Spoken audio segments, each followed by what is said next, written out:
Oke, anak-anak, hari ini kita akan belajar tentang menemukan ide pokok dalam teks non-fiksi.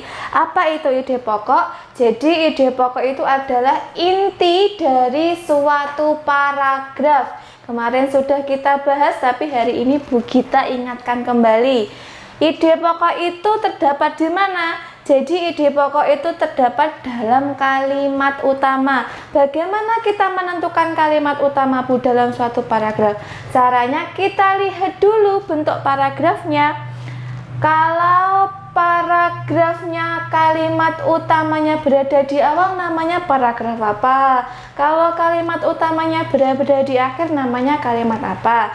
Jadi berdasarkan letak kalimat utama, paragraf itu dibedakan menjadi 3. Paragraf deduktif, paragraf induktif, dan yang ketiga paragraf campuran. Kita bahas satu-satu dulu. Paragraf deduktif itu kalau kalimat utamanya letaknya berada di awal paragraf.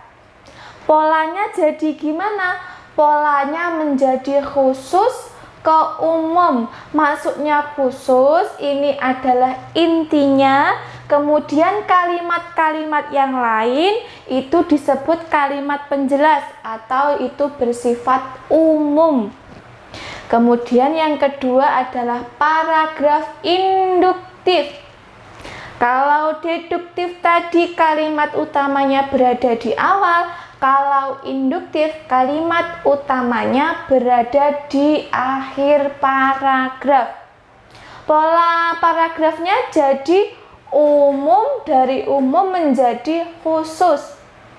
Kalau yang pertama tadi adalah umum, berarti yang di awal itu adalah kalimat penjelas, kalimat penjelas, baru di akhir paragraf itu adalah intinya atau kalimat khususnya. Lanjut, yang ketiga, paragraf campuran. Jadi kalau paragraf campuran itu bisa disebut juga dengan paragraf deduktif induktif. Kalimat utamanya berada di awal dan di akhir. Berada di awal dan di akhir paragraf. Polanya jadi gimana? Kalau kalimat utama tadi atau ide pokoknya tadi disebut khusus. Kalau kalimat penjelasnya berarti disebut umum.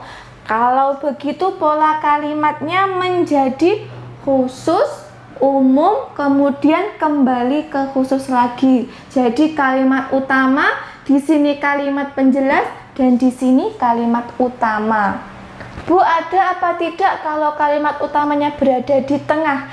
Kalau menurut letak kalimat utama berdasarkan paragrafnya atau paragrafnya berdasarkan letak kalimat utama berada di tengah itu tidak ada. Jadi ada 3, hanya ada 3, deduktif yang di awal, induktif yang di akhir, dan campuran di awal dan di akhir. Nah, jadi kalau paragraf itu terdiri dari kalimat apa saja? Yang pertama kalimat utama, dan kalimat-kalimat selain kalimat utama disebut kalimat penjelas.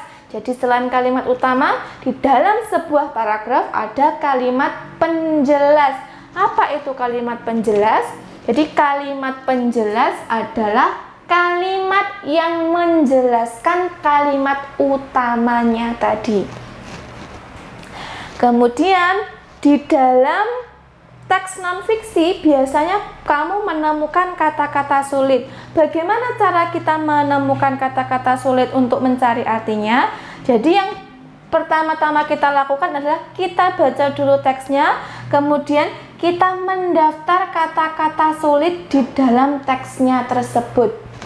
Setelah kita daftar, kata-kata sulitnya itu bisa kita cari dengan menggunakan kamus.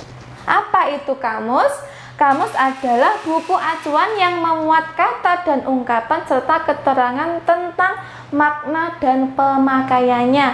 Biasanya kamus itu ditulis berdasarkan abjadnya, dimulai dari A, B, B, C, D, dan seterusnya, dan yang terakhir adalah huruf Z. Misalnya di dalam teks non-fiksi ada kata-kata pakar dan kamu tidak tahu artinya, kamu bisa menggunakan kamus untuk mencari artinya. Pakar berarti huruf awalannya adalah P. Kamu buka yang abjadnya P, di situ ada kata pakar atau tidak? Kalau ada, kamu tulis artinya pakar itu apa. Jadi pakar itu adalah orang yang ahli dalam suatu bidang. Itu namanya pakar. Itu kalau kamu belum tahu artinya.